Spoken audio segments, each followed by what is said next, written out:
We're just after 10:30 now, 9:30 UK time. And so I think we might get started. First, to just let you know who else is on the call. We have all of the HMG participants, and in the call we also have my colleagues from the Compass team, who will be, the way that we're structuring this is we'll present the webinar, and then we'll have some time at the end for questions. And Damien, if you'd like to just introduce yourself and give any tips there. Hi, good morning, everyone. My name is Damien Faget. I'm working for IMC Worldwide, and I'm the KPI technical lead on this contract, on the Compass program. And as Matt just explained, oh no, actually he didn't explain yet. So we'll give the opportunity to the participants to ask questions. So we'll show you in a slide the email address to send the question to, and we will answer them at the end of the session.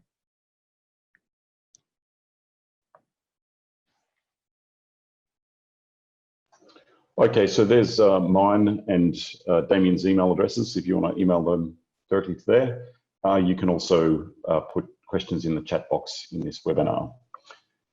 So I'm going to see, I'm not sure, Damien, can you tell me, are you seeing this box on the right-hand side in the presentation? We see the video, yes. So you see a full screen, you don't see any of the other parameters? No, just the full screen and the video of yourself on the top right. Okay, great. All right, good, then I'll get started. Just to say, there are a lot of slides here. There's a lot to get through, so I will go through it reasonably quickly. You do have the methodology document that goes with it, which is available online, but it looks something like that. And then when we get to the end, we'll have plenty of time for questions, I expect. So that's myself and Damien. First of all, why is transformational change important? And there's a few reasons, but firstly, the UK ICF funding is a small part of the financing need that is required to get us to the climate resilient and low carbon future that we all aspire to avoid the climate catastrophe currently coming our way.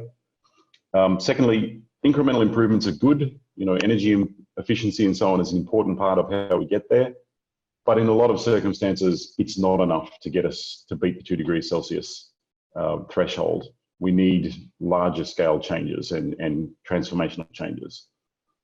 The ICF can have its greatest impact if it's transformational by, for example, enabling replication. It's not expected that the ICF will fund every renewable energy plant in Africa, but it is expected that we would find ways to enable the replication and scale up of successful activities. It can also be transformational by facilitating that change, not just kind of driving it, but creating the environmental context, the investment context and so on, that enables a low carbon climate resilient future. It's part of the vision and mission statement of the ICF that every intervention should be transformational. That's not to say that every single thing that you do every day is transformational. That's a bit much of a big ask, but it needs to be shown to be on the pathway to the transformational change we're seeking. In summary, you know, another way to look at it is it's about ensuring that the whole is greater than the sum of the parts. So a little bit about the ICF, International Climate Finance, and the KPI framework, and some background on the ICF. Now, most of you will probably already know this, but this webinar is being recorded, so there might be others that watch this that have less context. So the ICF committed 5.8 billion in the period, that's British pounds, in the period from 16 to 21, and just in the last month has committed again to 11.6 billion over the next 5 years to 25-26. That investment is programmed through DFID, BASE and DEFRA, who I'm sure you're all familiar with. And in order to track the results coming out of those, you know, large-scale taxpayer investments, HMG developed a set of key performance indicators in the first range, of which there were 16 initially. And the usage of all of those KPIs was varied. So some of the KPIs got used a lot and others weren't used very much. So there was a process of rationalization in 2018 to take those 16 KPIs down to 10 prioritized KPIs. It doesn't mean we don't use the other 6, it's just that those 10 core are the center. And HMG publishes aggregate results for several of the KPIs each year. An example of that publication is here on your screen. You can see it's intended to be visually attractive and well presented and easy to read for members of the public. There's a link there to where those things are published. And I'm sure most of you are familiar with those. What are the KPIs? The 10 priority KPIs are in the box on the right there. And you can see they're not chronologically ordered, KPI 1 through to 15, because the box on the right-hand side are those 6 KPIs that have been demoted, let's say. There is a new KPI under development around land use as well. It has not been finalized yet. But as you can see, a lot of those are indicators of number counts, so number of people, net change in greenhouse gas emissions in tons of CO2. But KPI 15 at the bottom of that table on the left, extent to which ICF intervention is likely to have a transformational impact. That's the KPI we're talking about today. And as you can see, it's categorically different to the other KPIs. So a little bit of background briefly on what the UK International Climate Finance System does. It has 3 main pillars. One is to build resilience for the poorest people and adapt to climate change. The second is to ensure that the expansion of infrastructure in developing countries is low carbon and climate resilient. And thirdly, it works to halt deforestation and improve land use. Those are the 3 broad categories that the ICF works in. And so, okay, we know what the program is. We know that there's a bunch of indicators, and now we're going to talk about KPI 15. So what is transformational change? And dictionary definition is that it's a change which catalyzes further change. So transformational change enables either a shift from one state to another. So for example, from fossil fueled energy to renewable energy, or it might be a faster change. So speeding up the rate of dissemination of renewable energy, for example. Usually transformational change doesn't happen as the result of one input. It requires the environment and the context to all be at different states of flux such that the change that we're looking for is able to be realized. So those are things like social relations, decision-making processes, awareness, capacity, and change in technology. Also, you know, the favorite child has many names. So transformational change is kind of the name of that is understood most widely now, but similar sorts of things have been called paradigm shift in the past. If you're American, you would probably call it a tipping point. It's also the S-curve or the sigmoidal curve. Some in the financial sector call it impact investing to drive transformational change or step change. And then if you're needing to explain this to your kids or to people on the street, you can use the example of quintessential transformational change or paradigm shift was in the understanding of how the universe works from geocentric to heliocentric. That is, that the sun revolves around the earth rather than that the previous understanding was that the sun revolved around the earth.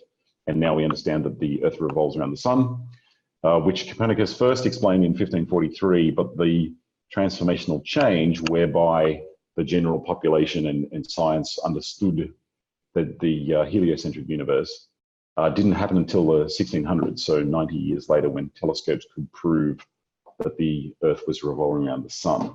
Anyway, most people understand that now, and it's a good example of, you know, really a transformational change that's not vetted in the climate change literature.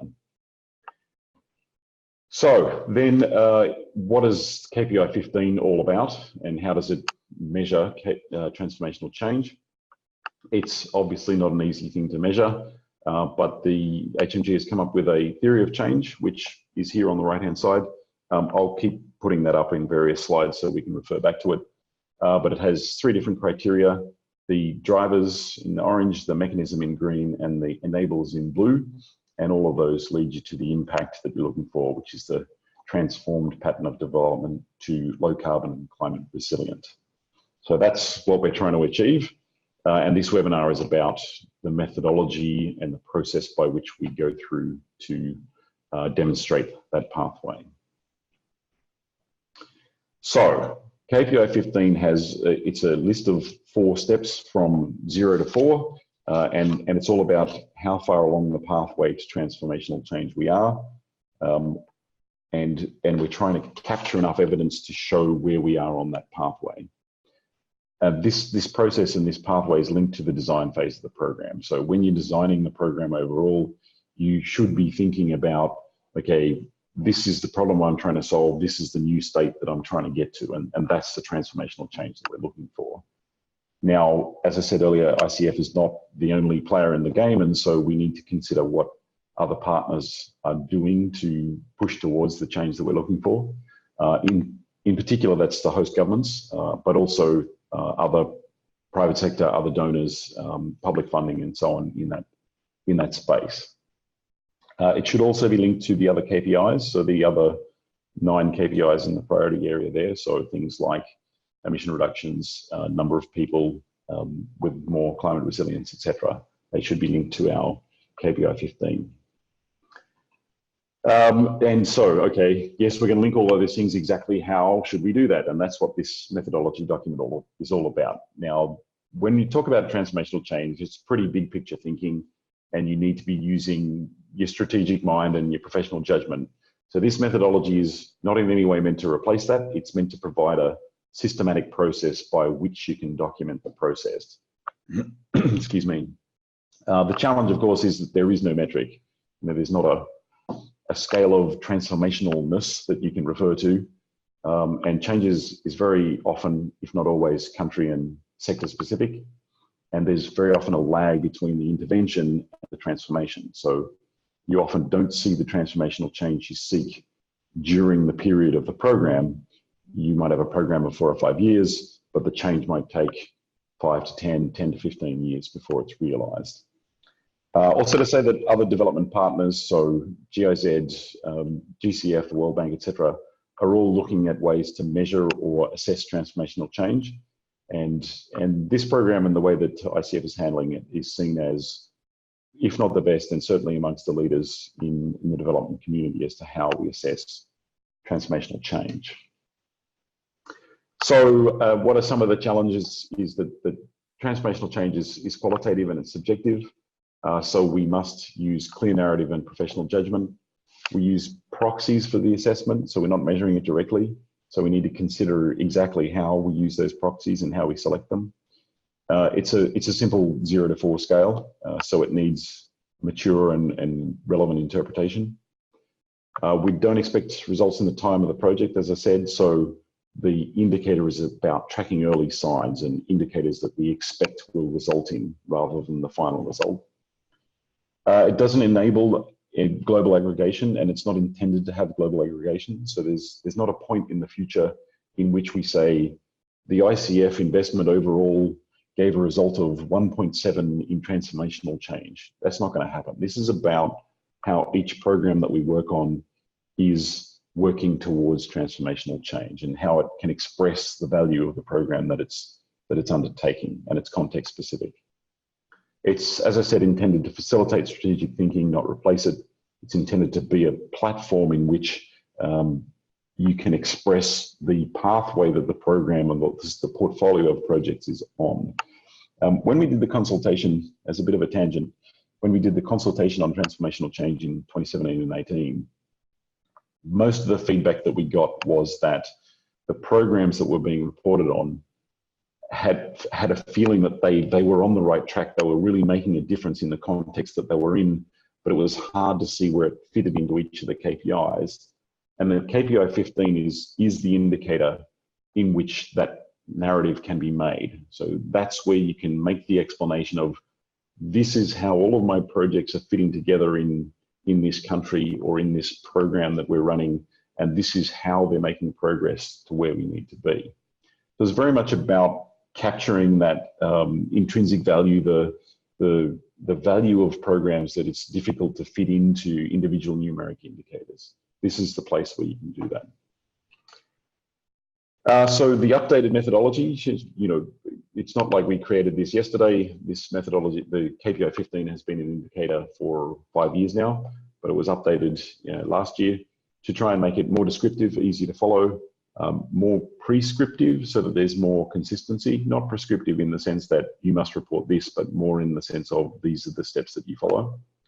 It includes an optional reporting template, so with the idea being to create more consistency, and it reflects best practice and improvements that we learnt from the ICF initial stages, and it's intended to be considered in the design phase. So ideally, not necessarily on the first day that you're considering what we should be doing, but certainly in the first 6 months of your design phase, you should be thinking about what's the transformational change going to look like.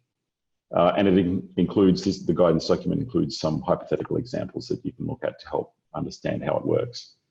But it still has challenges. You still have to, it's not an independently objective measurement, it is subjective. And it assumes that it's not just one project. So it's not an individual capacity building project in Kenya. It's all of the programs that ICF is working on in Kenya or East Africa, and how they fit together towards the changes that we're seeking. So what is this KPI 15? If you haven't seen it before, I'm sure a lot of you have worked on this, so some of this is things you already know, but the scale briefly is from 0 to 4, where 0 is essentially transformational change is judged unlikely. So whatever it is that you've been doing, it's not likely to lead to transformational change. And that might be because of poor program design. Something's gone wrong with your program or your project, or it might be because of changed circumstances. So there might be political turmoil or political change in which what was looking promising is no longer looking promising.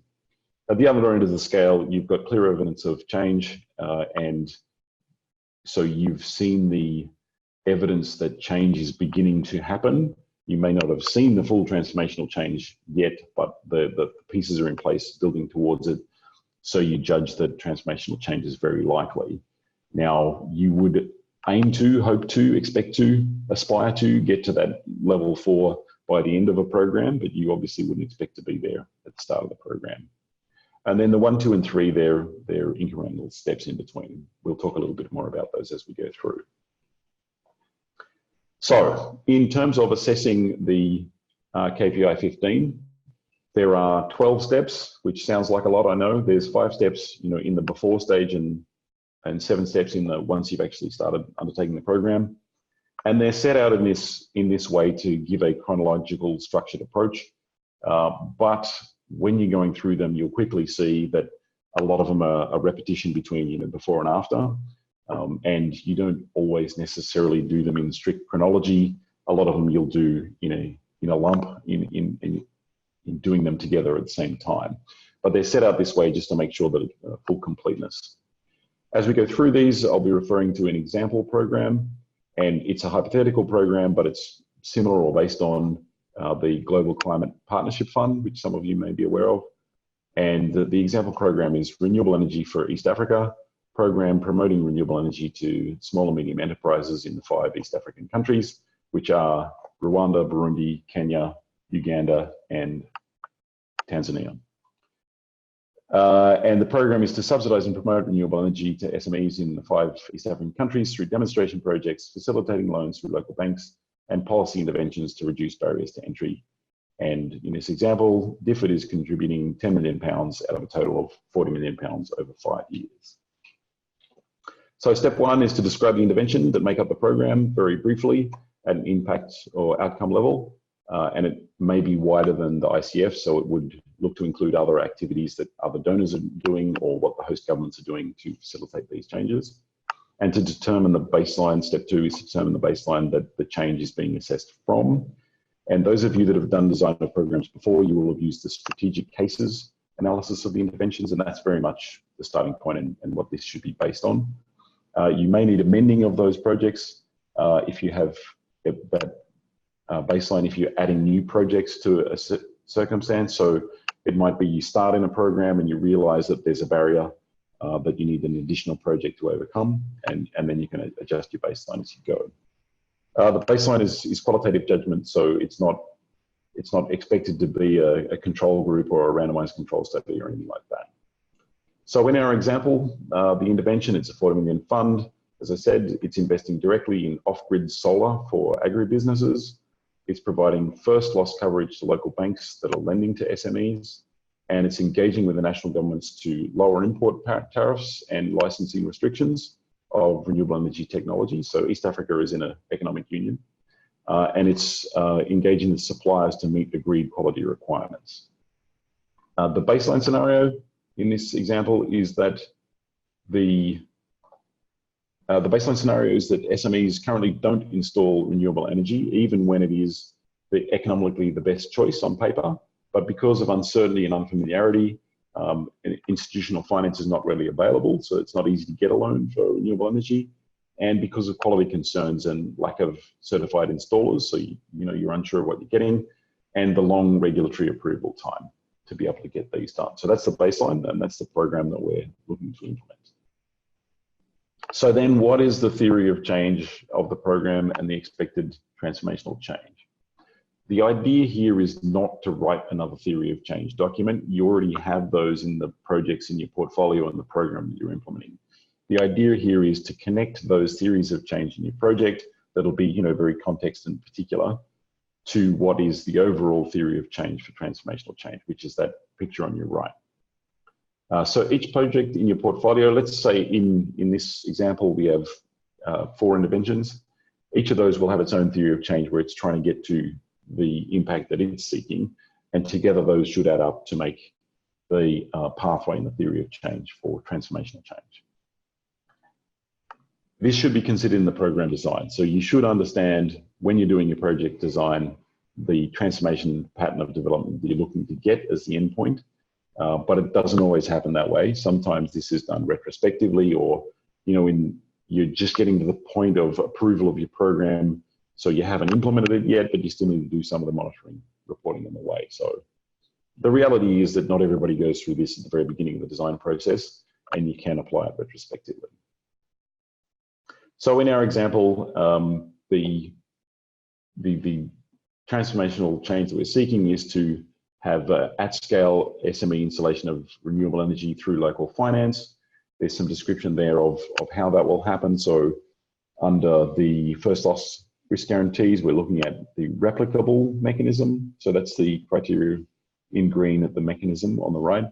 We're looking to achieve co-investment, so that'll be the at scale, again, in the mechanisms. We're looking to build a successful track record by having these initial investments in agribusinesses. So that'll be showing effectiveness in the driver on the bottom of the theory of change.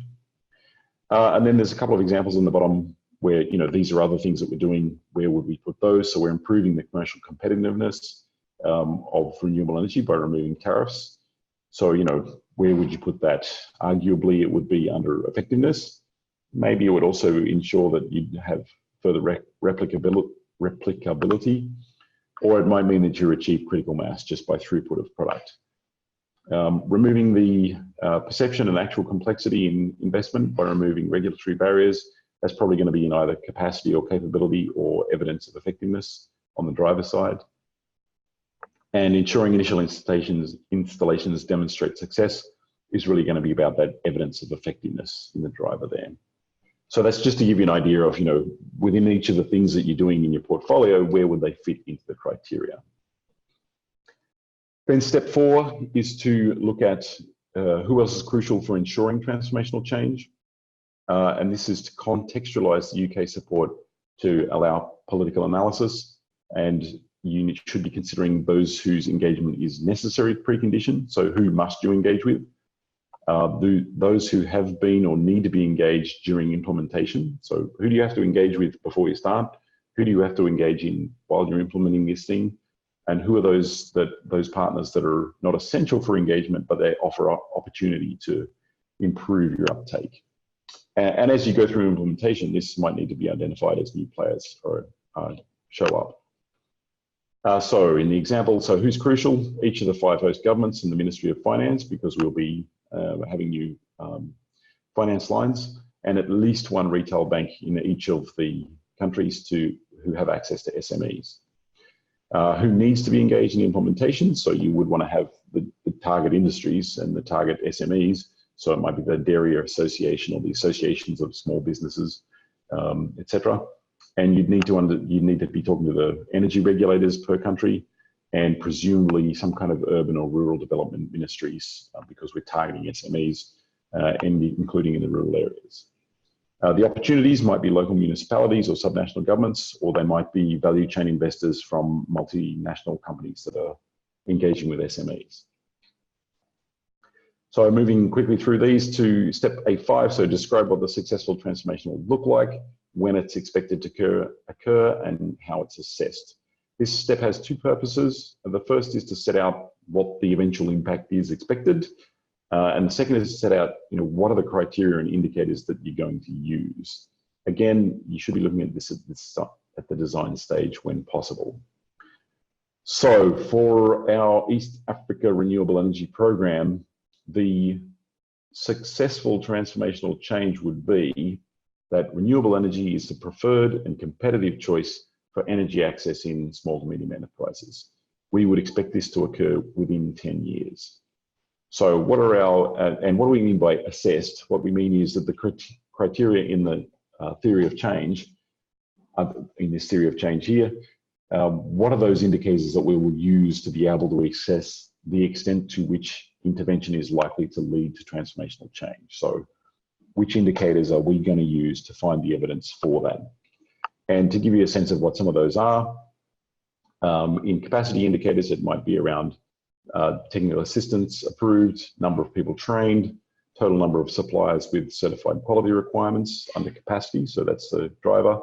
We have another driver on effectiveness, so that might be number of off-grid RE installations and relevant to the SMEs, level of installed capacity in megawatts of clean energy generated as a result of ICF support. So that's KPI 7. So remember I talked about how we should think this to other KPIs.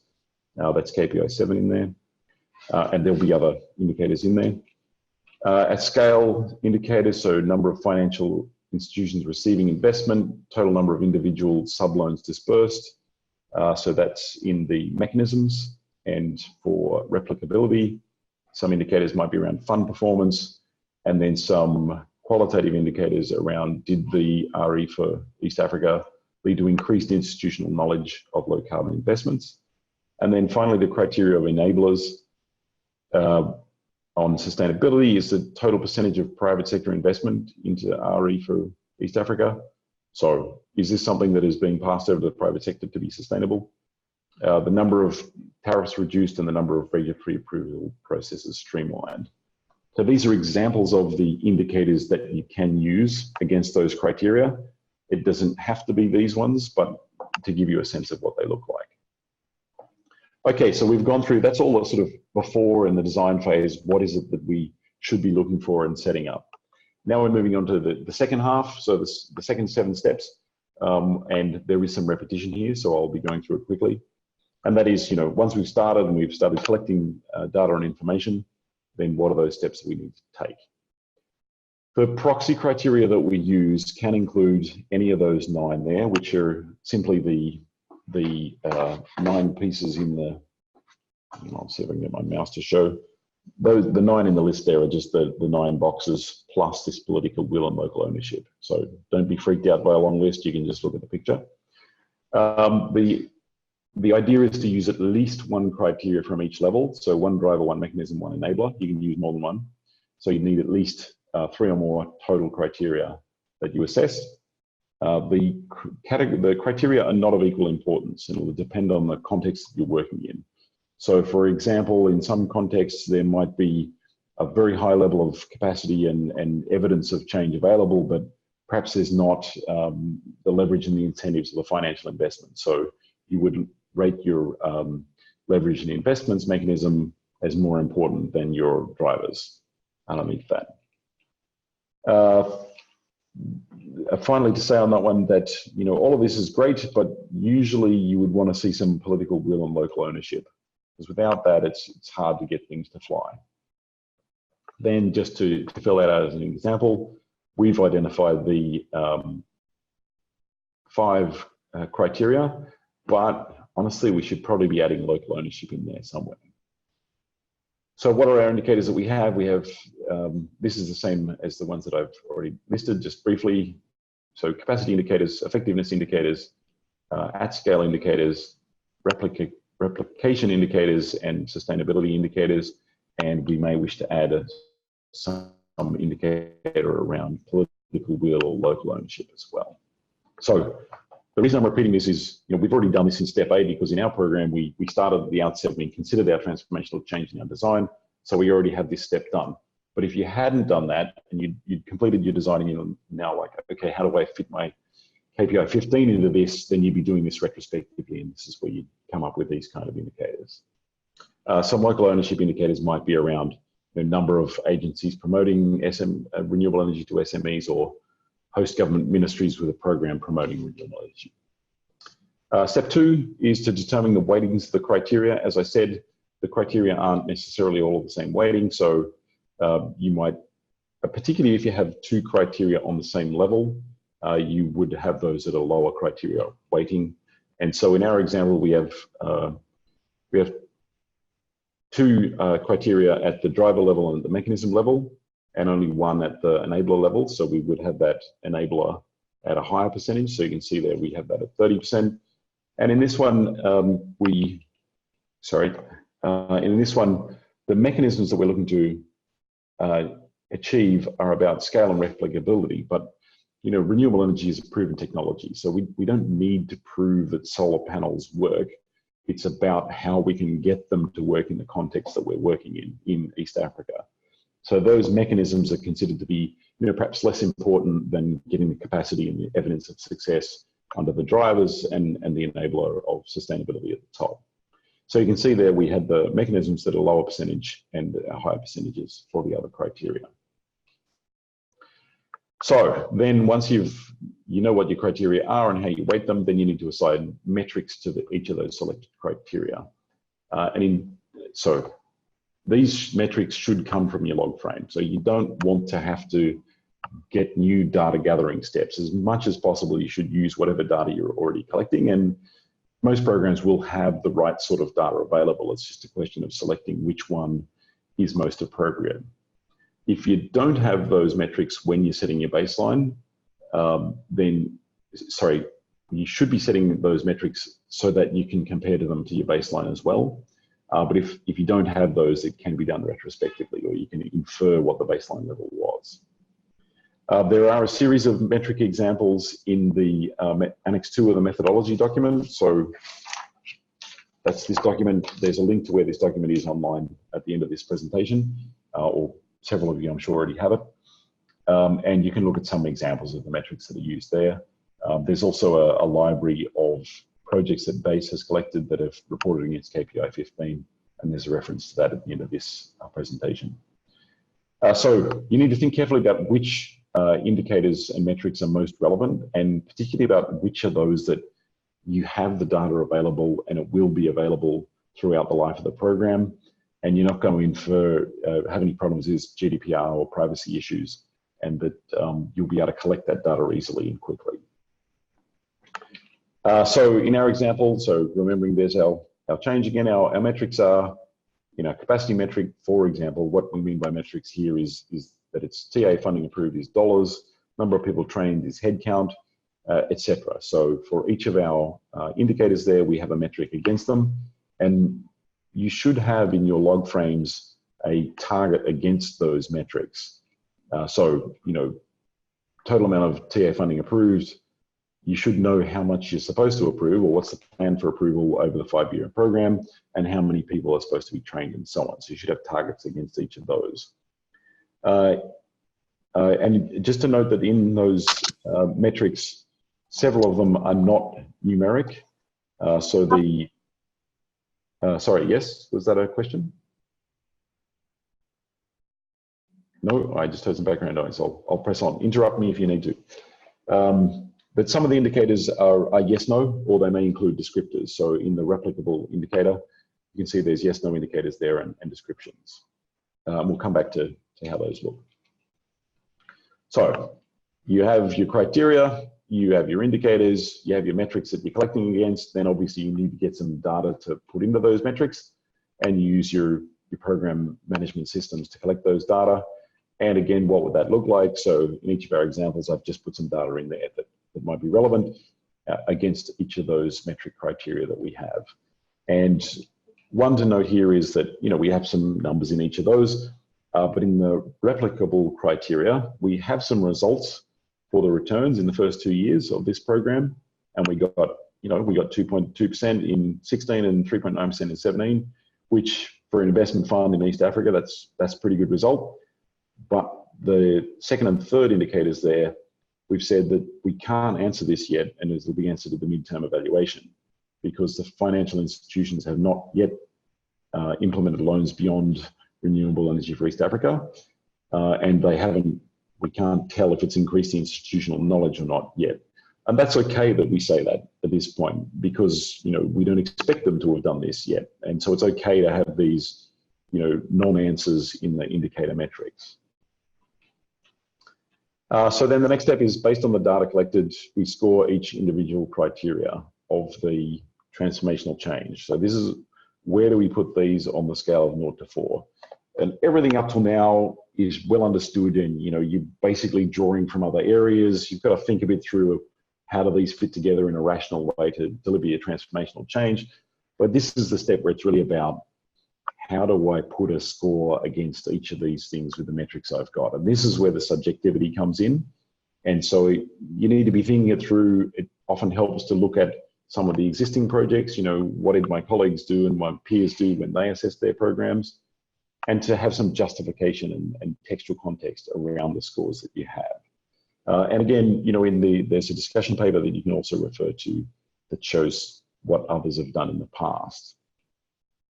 So to give you a bit of a feel for this, and how would I go about doing this? So for my capacity driver in the example, I've said, so the paragraph there underneath it is the sort of thing that you would want to have as justification around the way that you've made the score. And it usually might be a little bit longer than that, but it'd be perhaps 2 to 3 paragraphs of justification for why you had the score on each of the criteria.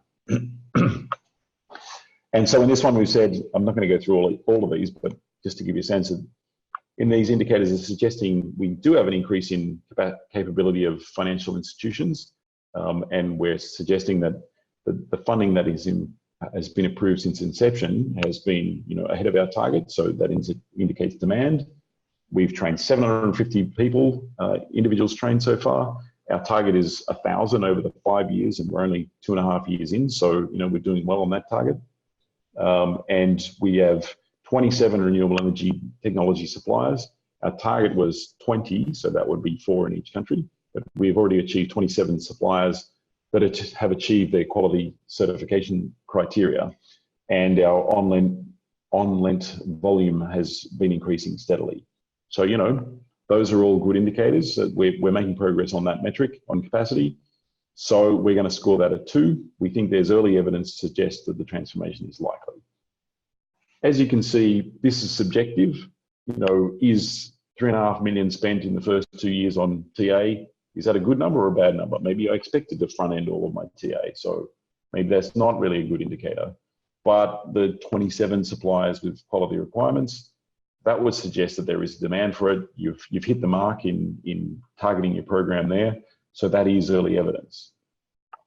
Similarly, in score of 2 on the driver for effectiveness, we've done some good projects there. We've shown that things are effective, and we have at least 2 financial institutions in each East African host country. And then in the at-scale mechanism, we've scored that as a 3. So we've said that there is tentative evidence of change, and the transformation is judged likely.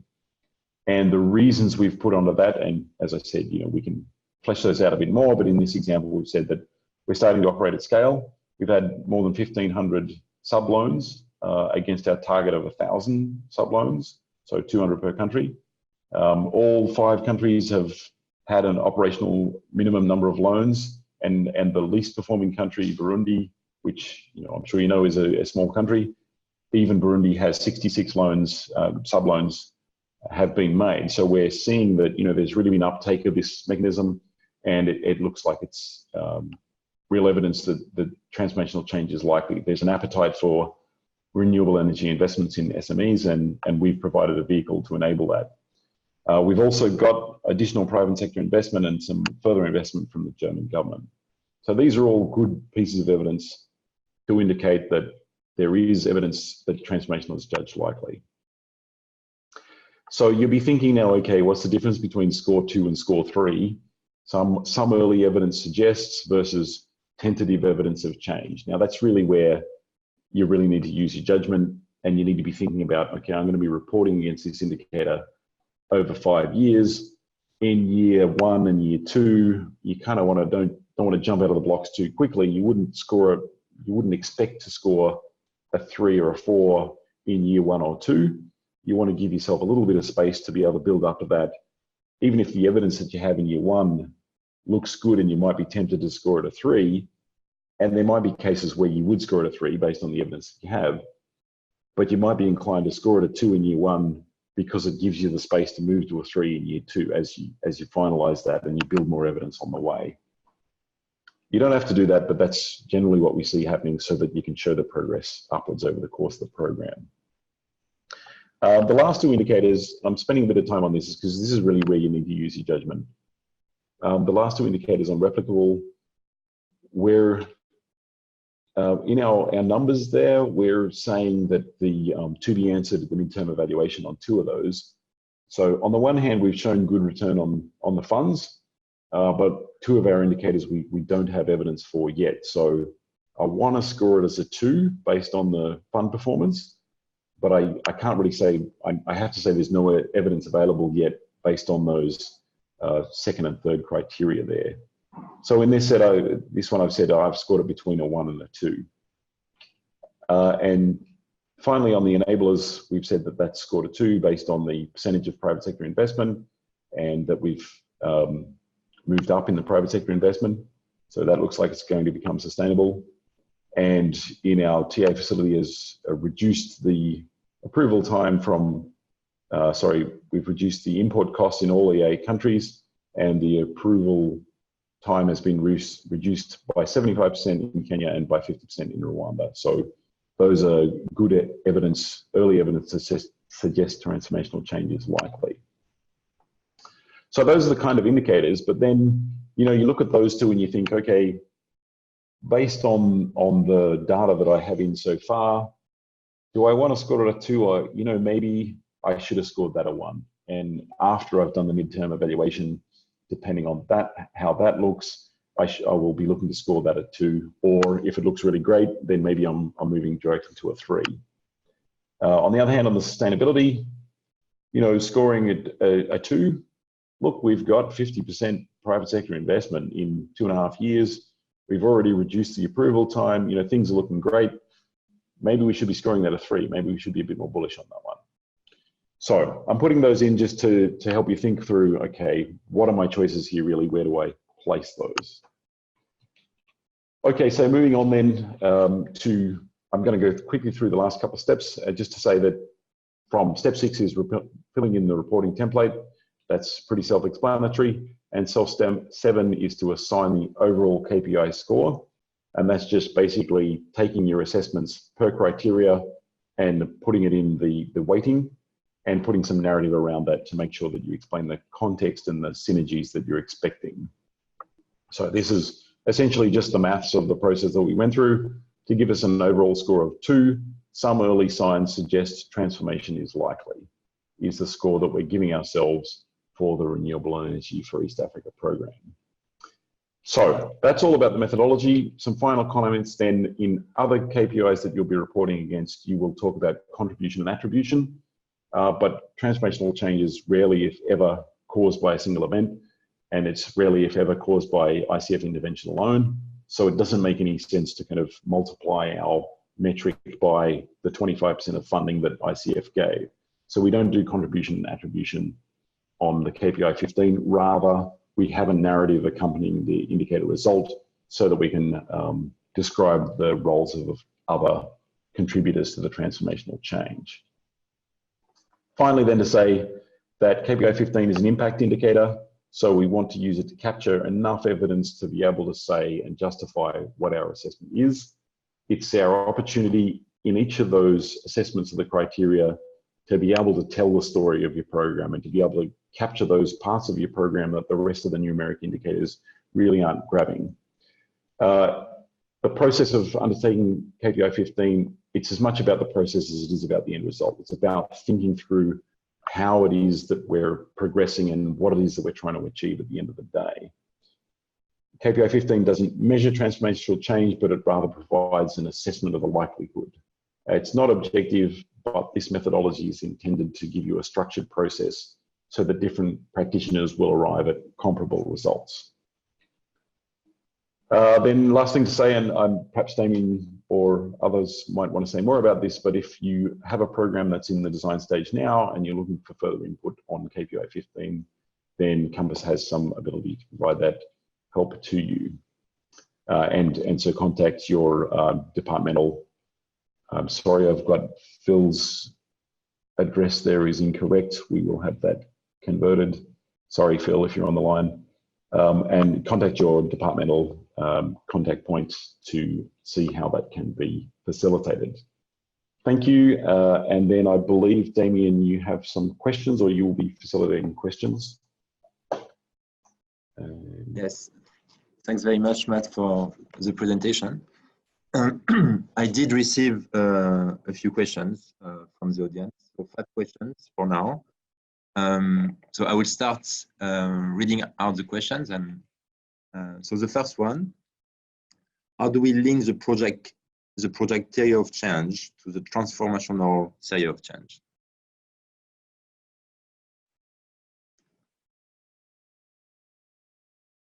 Yeah, Matt, you are on mute, sorry. Yes, I'm not anymore. Yeah. Fixed it. So this is about, sorry, let me just go to the relevant slide. And thank you for the questions. I realized I didn't tell you which slide number I was going to be on, even though I said I would. Sorry about that. It's linking our theory of change to the program theory of change. And so I think that the key part about this is don't invent a new theory of change, because you've got enough work to do. You don't need to start reinventing things. It's about taking the theory of change of the projects in the portfolio and showing how they fit into these transformational change criteria. So in this in this theory of change picture, in our drivers, you might have, in our example of the renewable energy for East Africa, you had one part of the portfolio that was working to have the quality assurance of the renewable energy suppliers. So that's really in this bottom right-hand corner, capacity and capability. The theory of change for that project, that capacity building project, will be about the impact that they will have would be something like, a vibrant renewable energy business industry in Kenya or in East Africa. That'll be the outcome that comes from there. And that outcome, I guess that's an outcome rather than impact. That outcome becomes the input to the theory of change in the KPI 15 theory of change. So I think so each of the projects or phases of a program will have its own theory of change that you use to connect up to the overall transformational change theory of change. Does that answer the question? I'm not sure if that's very clear. Yes, I think it does from my side, and just something to say to the participants. Maybe we will send after the webinar in the next couple of weeks the writing response of those questions as well that will be circulated. So we could maybe expand on some of the points in writing. So yeah. So now the next question: how do you set the weighting on the criteria? Sorry, could you repeat that? You faded out a little bit there. Yes. How do you set the weightings on the criteria? Right. So going to the,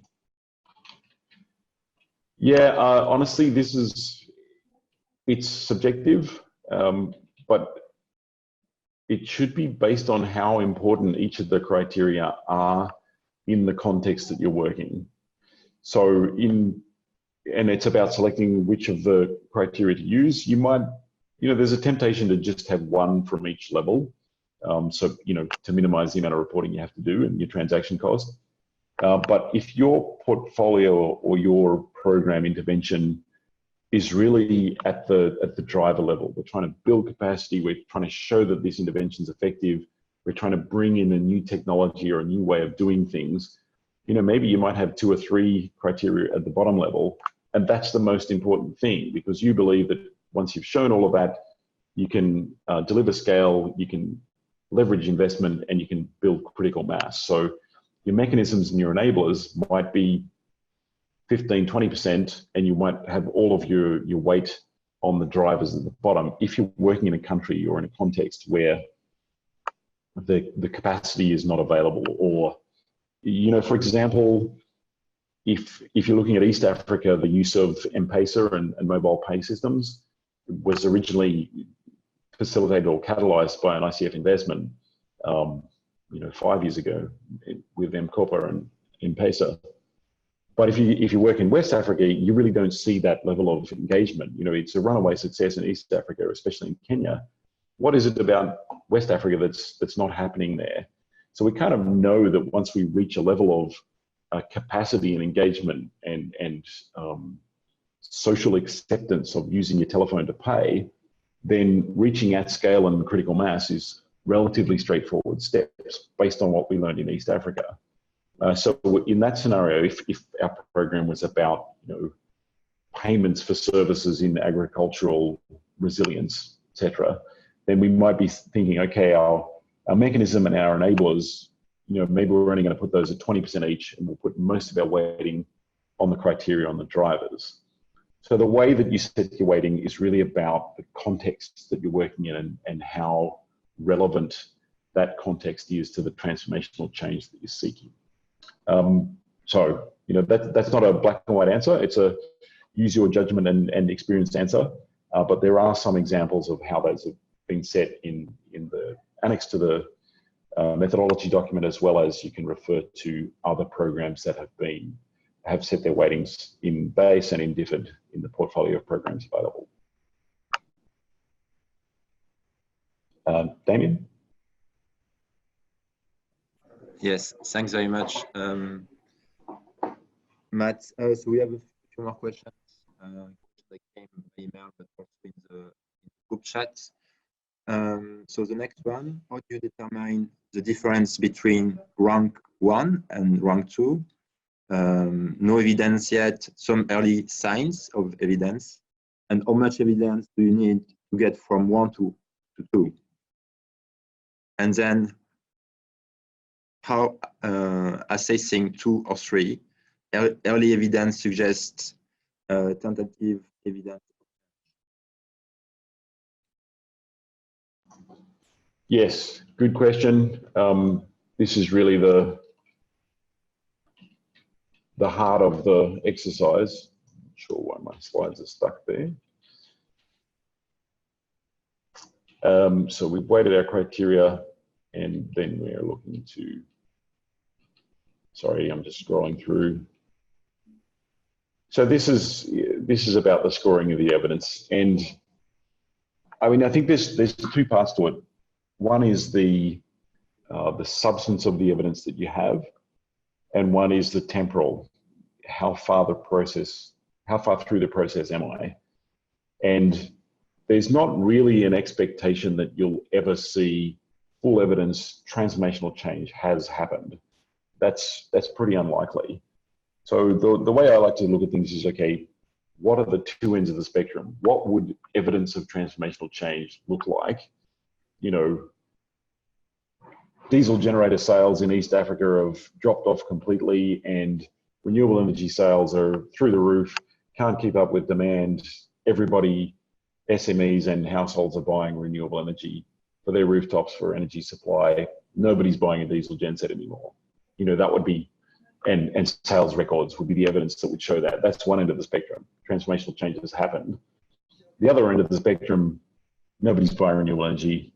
diesel gen sets continue to be purchased, and I can't find anybody who has a renewable energy set except for the one demonstration program that we pay for. You know, that's the other end of the spectrum. So where are we in between? And you know, if over 5 years you don't expect to get to level 4, but you would expect to see that renewable energy sales have increased, or that the number of installations, the number of megawatts installed or kilowatts installed, number of installations and total number of megawatts installed has increased, and you can show that that increase is accelerating as we go. It's not just, you know, from 0.1% to 0.2% to 0.3%, but no, it's actually having geometric or exponential increase in capacity installed. Then you can reasonably sort of project, well, okay, if I follow this trend, by 10 years from now, I'm going to get to that transformational point I want to be at, and I'm now at, where am I on that curve chronologically, and therefore how far should I be talking about this evidence? So it's trying to combine that, what is the evidence that I have, and where am I on the timeline of that evidence. I'd also say, it's hard to think that through, and you really have to be imagining what the endpoint looks like to come back to that. And so distinguishing between score 1 and score 2 and score 2 and score 3, often it's a fine line, and you don't necessarily know that. I think this example here with we have a midterm evaluation. So I don't have that evidence yet. So even though my evidence on my first indicator is good, the second and third, not so good. So I would have scored that one a 1 rather than a 2. And then, when I get my midterm evaluation, and assuming that it shows at least some progress, then I would shift my 1 to a 2. And the reason is, honestly, the practical ramifications are, when you're reporting in public finance, it's very difficult to go backwards. If you said that you did 100 this year, if next year you say, oh, I only did 75, nobody wants that, right? Like, practically, that's a tough sell, even though there might be good reasons for it. So practically, when you're reporting against this, you want to try and appreciate where you think you're going to be in year 5, and to be able to calibrate yourself a little bit to make sure that you don't kind of leap out too far at the start and leave yourself nowhere to go in the last 2 years. I mean, if the evidence is there to show that, go ahead and do it. But, practically, you need to kind of think a little bit about where that'll leave me in years 3 and 4. So general expectation is that you'll be at the 1s and 2s in the first couple of years of a 5-year program, and you would expect and aspire to get to 2s and 3s and maybe a couple of 4s amongst your criteria.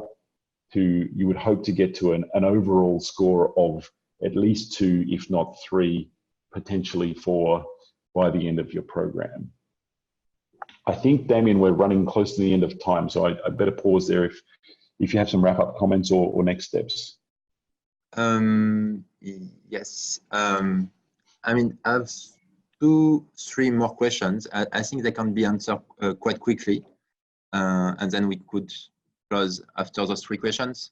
Sure. Yeah. Right. So the question: we need at least 3 criteria. Hang on, you faded out a bit there, mate. Can you repeat that, please? Yes. So we need at least 3 criteria to establish transformational change. But how many indicators are necessary to evaluate each of the proxy criteria? Okay, I'm not sure if it's just me, but I'm only hearing a quarter of that. So can you? Okay. Now I can hear you well. I'm not sure what happened. Right. And try again. So we need at least 3 criteria to establish transformational change. But how many indicators are necessary to evaluate each of the proxy criteria in the model?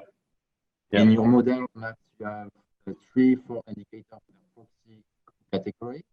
But are there examples where 1 indicator would be sufficient? Yeah, that's a good question. So in the examples, I put kind of 3 or 4 on each one. That's what most programs have been doing.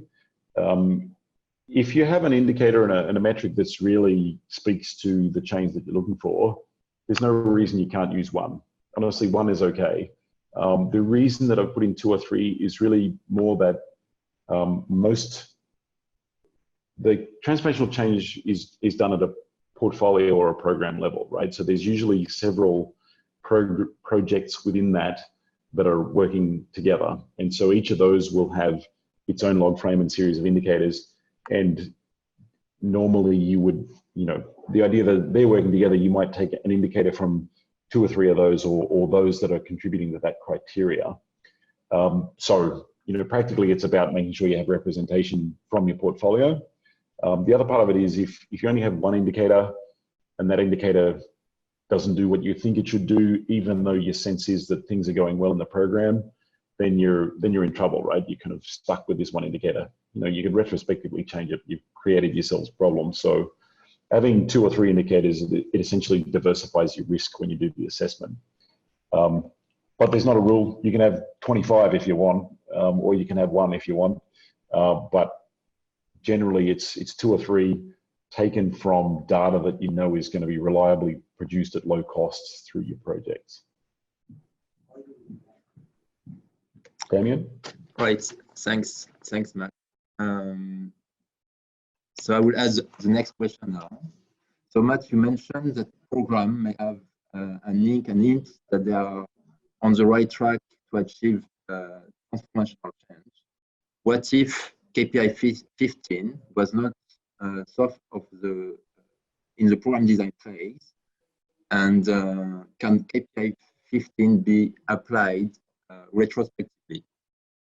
Yeah, the short answer is yes, and HMG wants it to be. They want to see all of the projects, not if it was closed 2 years ago, but anything, even if you're halfway through the project now, HMG wants to see an assessment of how we're looking towards transformational change. So yes, absolutely, you can apply it retrospectively. The only challenge, I think, in doing so is to set your baseline. So, what was your starting point? That was, and remember on this slide, I was saying, if you've already included these criteria in your design phase, you're doing okay, you're there. But if you're sort of 2 years into your project, then you'd need to look back at, well, what is my project trying to achieve within the portfolio? Which parts of the portfolio are targeting which areas of which criteria, and what are the indicators I can use for them? You would also need to be able to access the data of what the criteria was in year 0 and year 1, so that if you start reporting in year 2, you can kind of see where you were versus where you are. Now, most of that, you should have that in all your project documentation. It'll just mean you need to do a bit of digging to pull that out from, last year and the year before's monitoring report. But yes, absolutely, it can be applied retrospectively. Okay, right. Thanks, Matt. I will ask the final question now because we are over the time. And if there are any more questions coming by email, we'll make sure to answer them in writing. So the final question, what is the rationale for the transformational change? Hang on, Damien, come back to the microphone. So I got as far as the final question and then you went quiet. Okay. So the final question, what is the rationale for assigning transformational change score for each metric after the data has been collected? Could it not be more objective to set the level at which change will be judged to be transformational for each metric before collecting actual results? In other words, could B4 and B5 be swapped? Could B4 step and B5 steps be swapped? Can you repeat the in other words part again more clearly? Yeah, to swap the step B4 and B5 in the methodology. The step before B5.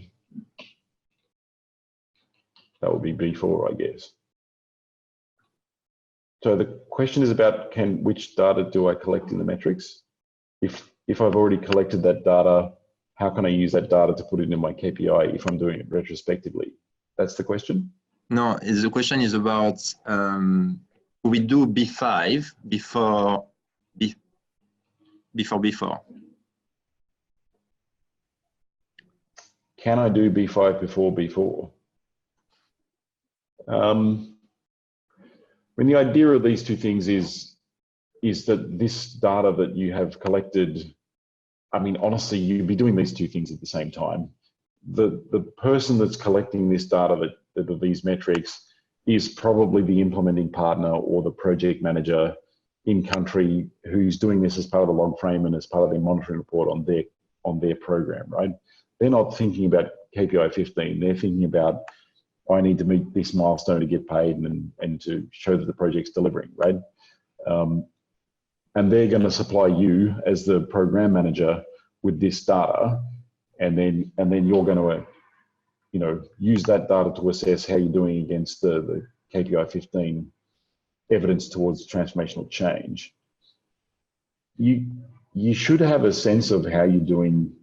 Where are you on this score 0 to 4 anyway?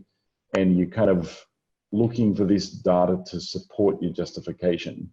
It's a bit of a two-way street, like I have a sense that I'm making good progress and I'm really seeing changes, and the attitude in the government's changed, and there's a bunch of new suppliers, and et cetera, right?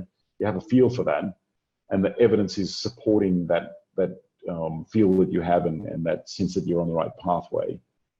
It's not like you have to collect all the data and then you sit in a quiet room and you do your assessment. This is, as I said at the outset, it's a process which is very, very live, and it's very much about the process and how you put things together. So, I mean, you need the data to make the justification, but it's not like you have to wait until the end of the reporting year before you start doing your KPI 15 assessment. You should be kind of assessing it as you go. I'm not sure if that really answers the question, but perhaps I can look at the question in writing and put a more specific answer in there. Yes, indeed. And I apologize if not everyone could hear the questions properly. So as I said earlier, we will send in the next couple of weeks answers to the different questions that were asked. We'll send that in writing, and so we will give the opportunity of the participant to get some more clarity on those points. So thanks very much, Matt, for your presentation today. Another thing to mention, I think Cecily and or Phil will send a link to access a survey in order for the participant to provide feedback on this session. And I hope it was very useful for you. And yeah, Matt, some final words? Yep, thanks everyone for your attention. Final words to say, 12 steps is a lot. Don't be freaked out by the 12 steps. It's just, a way to structure your thinking. Transformational change is really about, why we do this job, because we want to make the change that we need to see. And it's about providing a vehicle so that you can have that narrative and that understanding of what the overall impact of the program can be. So don't be freaked out by the 12 steps. Don't feel like you have to do it chronologically. Just use these steps to make sure you've got all the pieces in place, and that you can have a solid assessment that'll stand up to the 20 inspection or approaches, to make sure that you get an assessment that you can stand behind, be confident in, and it represents the value that your programs are bringing. So with that, thanks. I look forward to seeing your questions as you have them, and hope to speak to you all again at some point. Great.